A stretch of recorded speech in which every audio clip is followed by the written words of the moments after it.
참 감사한 것은 매주 찬양을 통해서 또 같이 하나님의 은혜를 받을 수 있도록 섬기시는 우리 유리자매님과 또 문진희 목사님 감사한 것 같습니다. 또 기도로 오늘 섬겨주신 서현 집사님의 한마디 한마디의 기도 내용이 참 마음에 많이 와닿았습니다.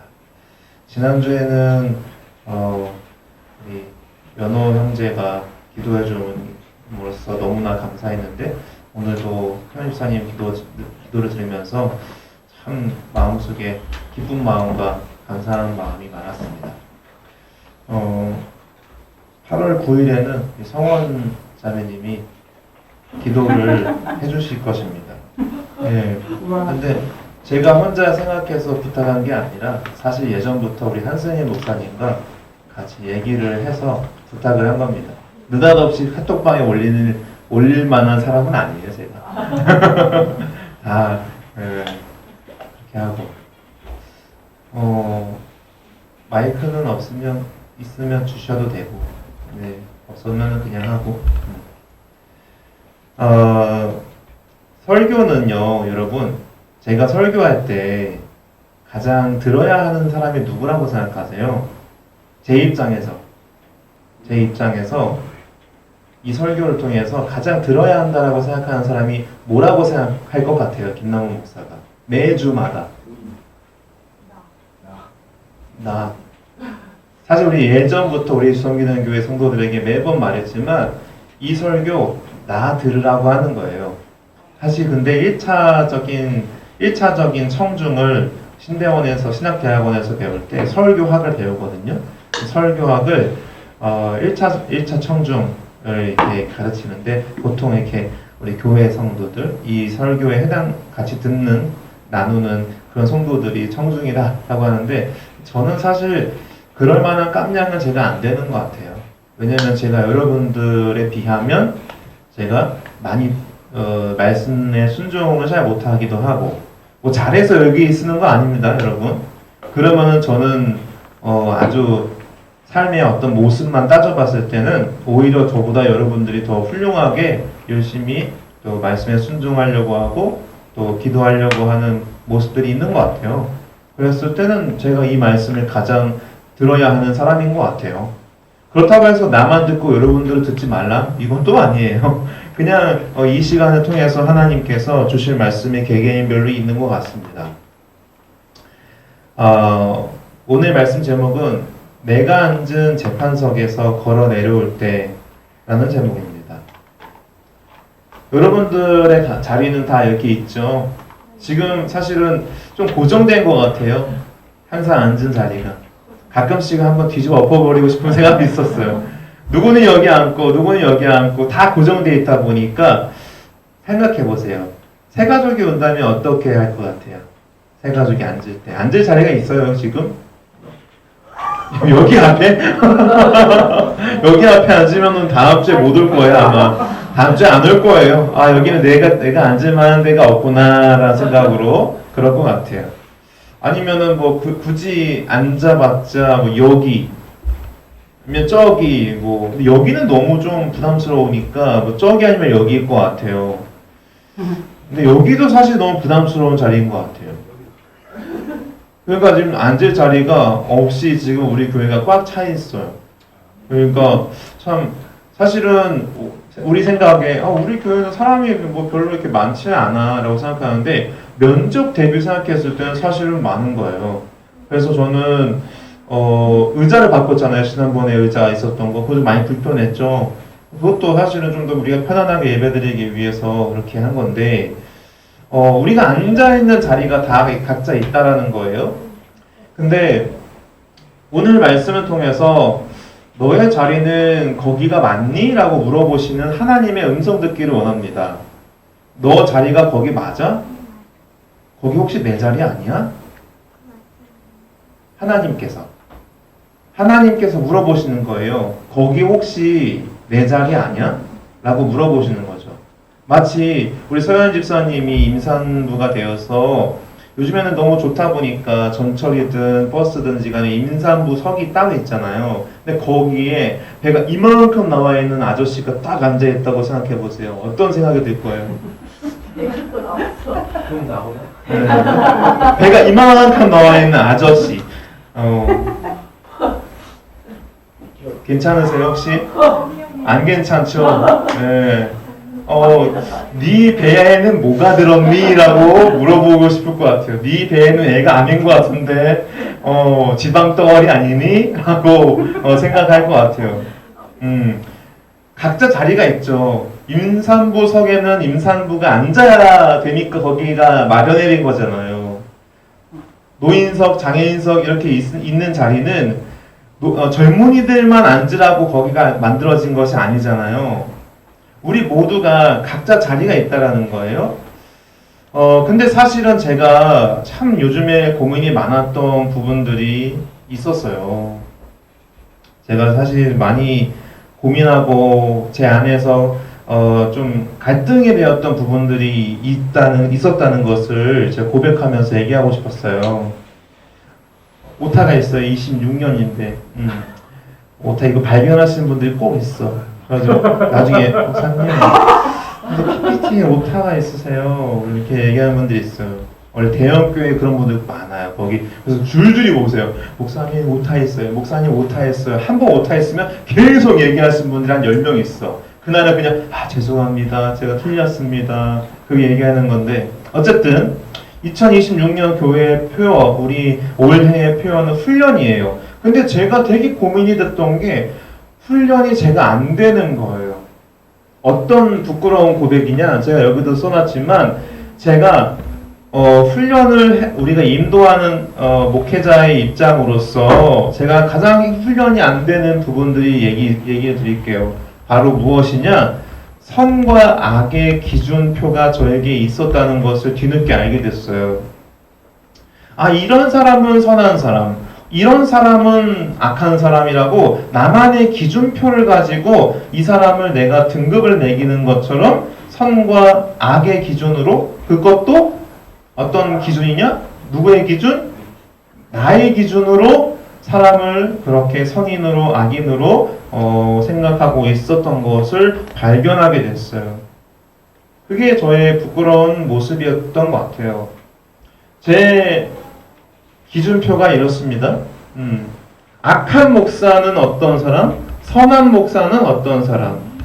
이런 기준표가 제 안에 있었다는 것을 말씀드리고 싶었어요. 악한 목사는 어떤 사람이냐? 성도들을 강하게 밀어붙이고 훈련을 강하게 요구하는 사람.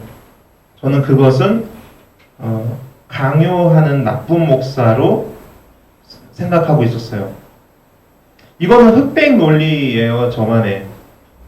그래서 나는 좋은 목사야. 난 좋은 목사이고 싶어. 나는 선한 목사이고 싶어. 라는 그런 마음이 많다 보니까 어떤 저만의 선한 목사라는 그 기준이 있느냐? 성도들이 알아서 하도록 부드럽게, 소프트하게, 텐더하게 곁에서 지켜보면서 같이 그냥 지켜보는 목사가 선한 목사라고 생각했던 것이 있었어요. 여러분들한테는 어떤 각자의 정체성에 대해서 아니면 다른 사람에 대해서 판단을 할 때 선하고 악한 것에 대한 그 기준을 갖고 있을까요? 저는 주로 사실은 큰 교회에서 사역을 했어요. 첫 번째 사역지는 사실은 300명 정도 되는 작은 교회였어요. 근데 저한테 그것도 작은 교회였어요. 300명 있는 교회도. 근데 원래는 그 교회도 안 가려고 했어요. 더 큰 교회가 콜랭이 있었는데 그냥 거기를 가려고 했는데 그 작은 교회 그냥 뭐 면접 연습 한번 해보자 해가지고 갔어요. 연습이잖아요. 저도 이 연습이라 생각했어요. 담임 목사님 만나는 연습. 그래서 전도사 때 첫 번째 교회 사역지로 연습 삼아 난 원래 저기 가려고 있는데 큰 교회 가기로 했는데 근데 여기 교회를 갔는데요. 마포에 있는 거기 앞에 딱 교회 섰는데 진짜 교회가 작은 거예요. 제 기준에 그 당시 그 기준으로는. 그래서 뭐 교회가 작네. 근데 단독 건물이에요. 이런 건물처럼. 근데 그 당시엔 작게 생각했어요. 작구나. 뭐. 근데 문득 제 마음속에 빵 치는 어떤 제 생각인지 그게 땅 있었어요. 나무나 이 교회 내 교회야 라는 거예요. 하나님이 말씀하시는 것 같았어요. 제 마음속에. 나무나 이 교회 내 교회야. 너가 뭔데 판단하니? 제 아내도 사실 이거 알아요. 제 마음속에 그 교회 앞에서 딱 앉아 있으면 딱 쓰면서 뭐 작네 뭐 그냥 뭐 다른 교회 가야 되는데 나는 그냥 연습 삼아 온 거지. 이러면서 있는데 딱 들어가려고 하는데 제 마음속에서 빵 치는 그 하나님의 말씀이 울려 퍼졌는데 나무나 이 교회 내 교회야. 너가 뭔데 판단하니? 라는 거였어요. 그리고 사실은 그 전에 가기 전에 어떤 게 생각했냐? 뭐 이쪽 뭐 담임 목사님 그냥 그런 목사겠지. 근데 담임 목사님을 만나러 올라가는 그 길에서 제 마음속에 빵 치는 그 하나님의 음성이 울려 퍼졌는데 나무나 내가 택한 종이야. 너가 뭔데 판단하니? 라는 거였어요. 그래서 제가 그때 약간 숙연해졌어요. 그러면서 목사님을 만나고 대화하고 면접 보는데 저한테 하는 말씀이 김전도사님 탁구할 줄 아세요? 그죠? 탁구요? 그냥 좀 칩니다. 좀 쳐요? 이야 잘하나 보네. 아니 그냥 그런 건 아니고요. 그냥 교회에서 그냥 이렇게 친 것뿐입니다. 한번 탁구 칩시다. 그러는 거예요. 그래가지고 면접 보러 갔는데 탁구를 2시간 친 거예요. 와. 2시간 동안 탁구 치는데 제 몸이 흠뻑 젖었어요. 근데 그 담임 목사님이 너무너무 탁구를 잘하는 거예요. 좀 잘해라고 말했던 그 모습이 너무 부끄러웠던 거예요, 제가. 어떡해. 그 목사님은 그냥 그냥 몸도 움직이지 않아. 탁탁 치는데 그냥 공이 못 받아요, 제가. 공이 이렇게 받으면 일로 튕겨나가는 거예요. 그래서 김전도사 그냥 조금 하는구만. 그 말을 들을 때 너무 제가 부끄러워가지고 목사님 제가 못합니다, 사실은. 그때 물어봤었던 게 축구 잘하나? 축구 좀 합니다. 그 말도 제가 숨기고 싶었던 거예요. 어떡하지? 근데 그때 마음이 동했어요. 내가 저 큰 교회에 갈 수 있었지만 첫 사역지 내가 여기에 순종해야겠다. 여기다. 그래서 저기를 거부하고 여기로 가게 됐어. 근데 거기는 누구나 가고 싶어하는 교회.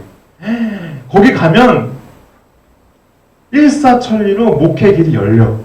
거기 가면. 근데 거기를 거부하고 그냥 마포구 그냥 동네에 있는 그냥 작은 교회, 그래도 300명 있는 교회로 간 거예요. 그러니까 제가 그냥 교만의 이 수치가 어느 정도인지 아셨겠죠? 교만의 수치가? 여러분, 제가 그런 사람이었어요. 그런 사람이기도 하고 지금도 저는 악한 목사를 강요하는 목사라고 생각했어요. 강요하는 악한 목사. 근데 왜 그렇게 생각했느냐? 300명 있는 교회에서 그 다음 교회는 3,000명 성도들, 그 다음 교회는 5,000명 성도들 이렇게 갔어요. 근데요, 3,000명, 5,000명 교회가 유지되려면 어떻게 해야 되는 줄 아세요? 나중에 궁금하시면 얘기해 드릴게요. 어쨌든 한마디로 얘기를 하면은 강요를 많이 해야 돼요. 앉아있어. 무조건 앉아있어. 저 목사님 저 이번 주에 뭐 결혼식에 친구 결혼식에 앉아있어야 돼. 결혼식 필요 없어. 예배 드려야 돼. 강요를 많이 했어요. 제가 3,000명, 5,000명 있는 교회에 있다 보니까. 그러니까 그만큼의 유지가 가능했던 거예요. 그 교회들이. 근데 그게 중요한 게 아니라 저는 제가 강요를 많이 하다 보니까 성도들의 그 힘들어하는 모습들을 많이 보겠죠? 그만큼. 그러니까 저는 그것들을 많이 경험하다 보니까 악한 목사는 성도들의 배려하지 않고 성도들한테 강요하는 목사예요. 그리고 그것을 오해받을까봐 지금 걱정하고 있는 제 모습을 발견하게 된 거예요. 최근에. 우리 이 내용은 사실 한세일 목사님과 카페에서 여러 차례 얘기하면서 알게 된 내용이었어요. 근데 선한 목사는 어떠냐? 그냥 부드럽게 해도 되고 안 해도 되고 편안하게 하세요. 이렇게 얘기하는 목사가 좋은 목사, 선한 목사라고 생각하고 있는 그 흑백 논리, 이분법적인 흑백 논리가 제 안에 뿌리 깊게 있다는 것을 알게 됐어요.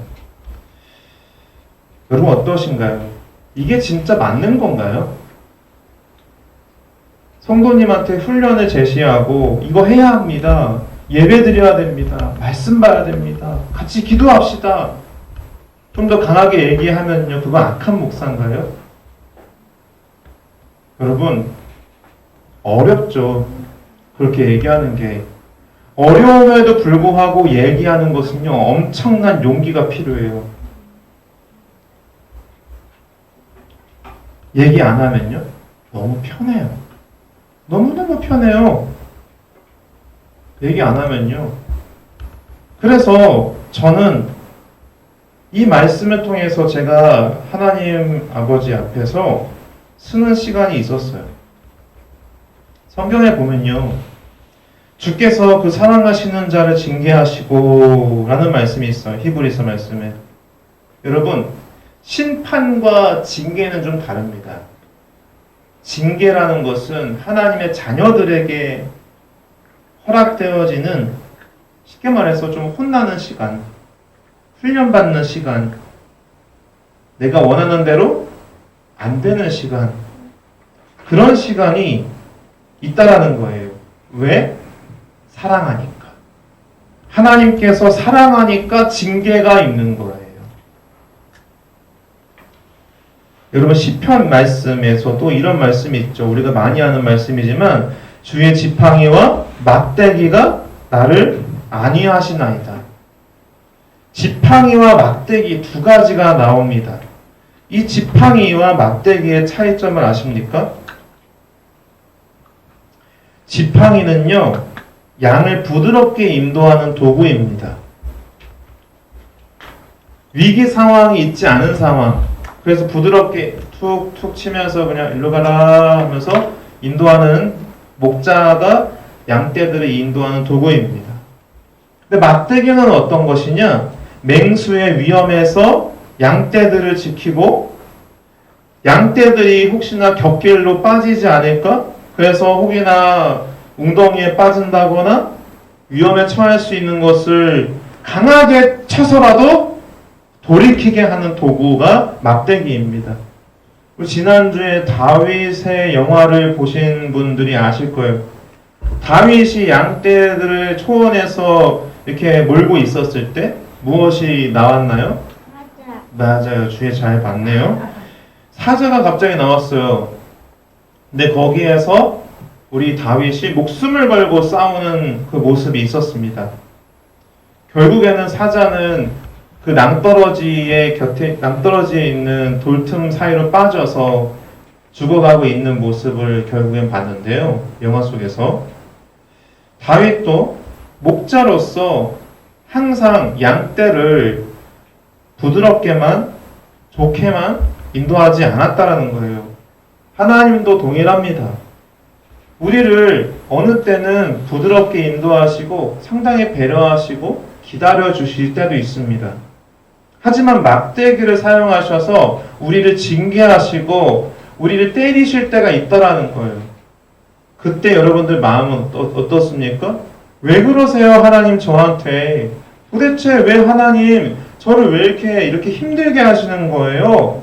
라고 우리가 하나님께 따져 물을 때가 있어요. 근데 우리가 정확하게 알아야 하는 것은 하나님은 우리를 사랑하시기 때문에 징계하신다라는 것은 하신다는 거예요. 여러분, 그것이 바로 훈련이에요. 훈련이라는 것이 바로 내가 지난주 우리 설교에서도 들었던 것처럼 억지로 하는 시간들이 있다라는 거예요. 여러분, 훈련은 쉬운 게 아니에요. 훈련은 그냥 할 수 있는 정도로 할 수 있는 게 아니에요. 어려운 거예요. 그래서 어제 우리 동원 형제님이 너무 잘 이렇게 카톡을 올리셨는데, 뭐 더워 죽겠다고 막, 그리고 막 올라가는 곳마다 다 계단밖에 없다고, 엘리베이터가 없다고. 그게 훈련입니다. 그게 훈련이에요. 근데 그러면 나중에 결론은 뭐냐? 2건 더 했어요. 그게 훈련이에요. 내가 억지로 하는 것에도 불구하고 조금 더 하는 거, 내가 하는 것들보다 조금 더 하는 거, 그 정도는 돼야 훈련이지. 그게 훈련입니다. 여러분, 훈련은요 쉽지 않아요. 여러분, 아이스크림 먹는 거 훈련이 필요합니까? 뭐 제육볶음 오늘 이따가 먹는데 훈련이 필요합니까? 어려워요. 그죠? 훈련이. 제육볶음 먹는 거 어렵죠? 네, 지금 잘 들으라고. 목사님 무슨 얘기 하신 거지? 멍 때리는 사람들이 순간적으로 딱 떠오르게끔. 제육볶음 먹는 거 어렵죠? 쉬워요. 어렵지 않아요. 그거 훈련 아니에요. 근데 제육볶음을 만드는 건 쉬워요, 어려워요? 어려워요. 그게 훈련이에요, 여러분. 제가 그래서 매주마다 우리 교회에서 로테이션 하는 거 훈련이에요, 이것도.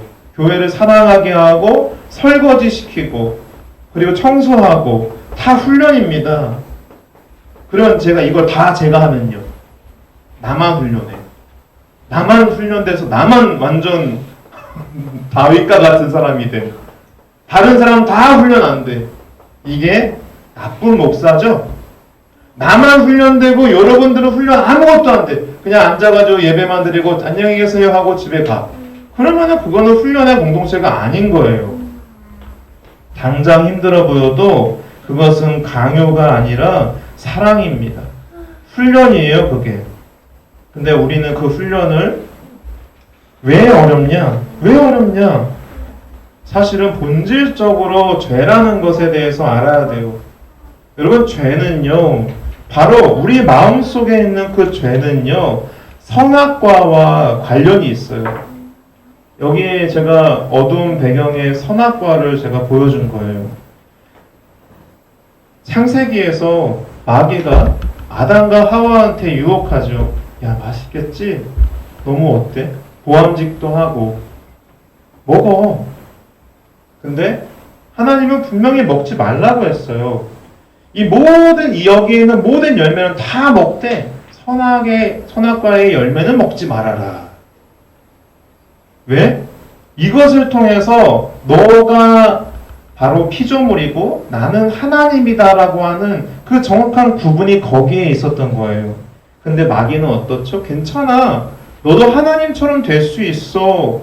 너도 선악을 구별하는 지혜가 생길 거야.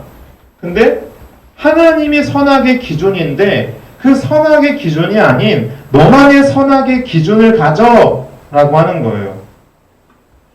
그래서 에덴 동산에서 우리의 마음이 거기서부터 죄가 들어온 것입니다. 우리 마음에 우리의 생각대로 갖고 있는 그 기준, 이 사람은 죄인, 이 사람은 선인, 이 사람은 악인, 이 사람은 좋은 사람, 이런 식으로 나만의 그 기준을 갖고 영원토록 계속 판단하고 있다라는 거예요. 근데 사람은 기준을 다 가질 수는 있어요. 근데 그것이 하나님의 기준이냐 나만의 기준이냐는 하늘과 땅의 차이라는 거예요. 그래서 스스로의 기준을 세우고 사람을 평가하는 이 무서운 흑백 논리는 저에게만 있는 것이 아니라 우리 모두에게 해당된다라는 것이에요. 왜? 우리도 선악과를 먹은 사람이니까. 우리도 죄인이라서. 그래서 사람의 모습과 행동과 말들을 보면서 우리가 나만의 기준으로 판단하고 있고 나만의 판단과 생각으로 누군가를 그렇게 보고 있다라는 거죠. 이렇게 내 입맛대로 갈라치기를 하고 있는 거예요. 나의 성향에 맞고 나에게 이익을 주면 선한 사람, 그리고 내 말에 어느 정도 동의를 해주는 사람은 선한 사람, 나랑 잘 맞는 사람, 혹은 내 기분을 상하게 하고 나를 좀 방향이랑 나랑 좀 안 맞기도 하고 내 기준에 어긋나는 사람은 악한 사람.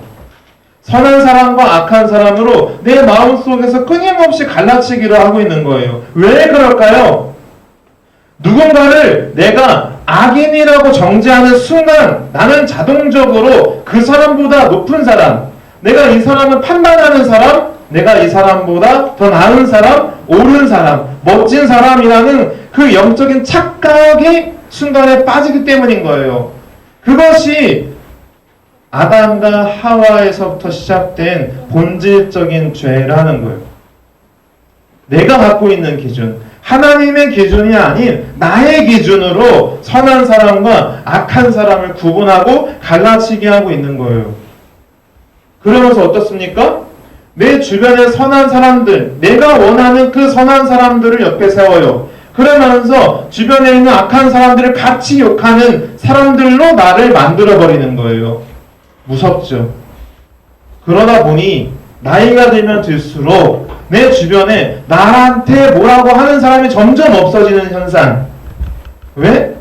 나에게는 거스를 사람들을 계속 내 주변에 악한 사람이라고 규정하면서 살았기 때문에 그 사람을 악인이라고 내가 정죄하는 순간 나는 상당히 좋은 사람이고 나는 그렇지 않아. 나는 저 사람과는 다르게 살아가고 있어.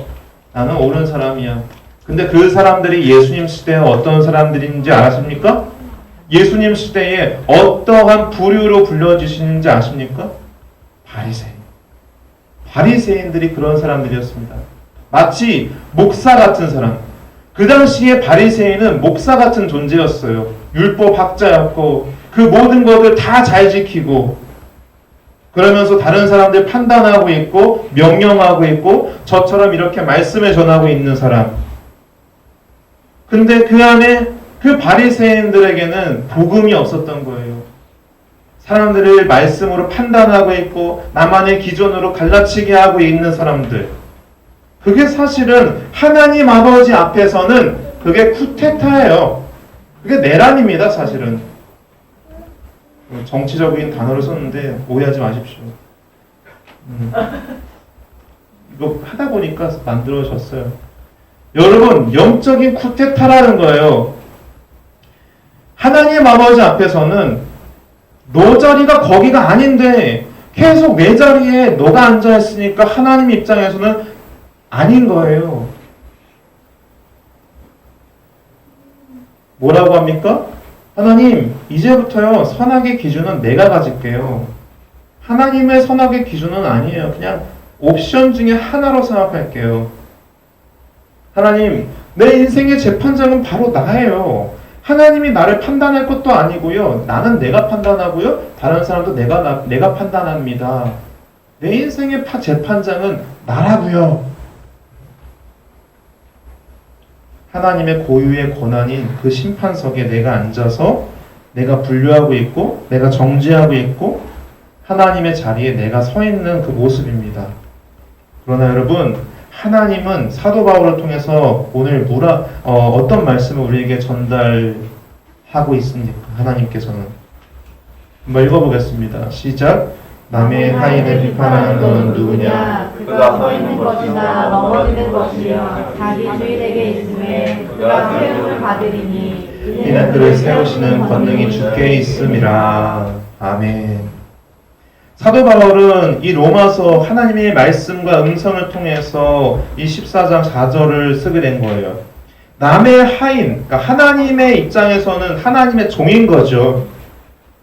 하나님이 종이 하나님의 주인이기 때문에 그가 서고 있는 모습, 넘어지는 것은 누구에게 있느냐? 나에게 있다. 하나님에게 있다라는 거예요. 자기 주인에게 있다라는 거예요. 근데 너는 뭔데? 너가 뭔데? 그 사람을 나의 종인데 너가 뭔데 비판하고 판단하고 있느냐? 너 자리가 거기가 맞아? 라고 물어보시는 거예요. 왜요? 하나님은 그가 넘어지나 서 있으나 세우시는 그 능력과 권세와 권능이 누구에게 있다? 바로 하나님에게 있다. 하나님에게 있는데 너가 뭔데 그 사람을 판단하고 정죄하고 있느냐라고 하나님께서 우리에게 물어보시는 거예요. 넌 도대체? 그래서 하나님께서 사람의 모습 모양으로 이 땅에 오셔서 가장 클라이막스하게 하셨던 일이 바로 무엇입니까? 십자가. 내가 그렇게 판단하고 있고 갈라치게 하고 있고 정죄하고 있는 우리의 그 모습을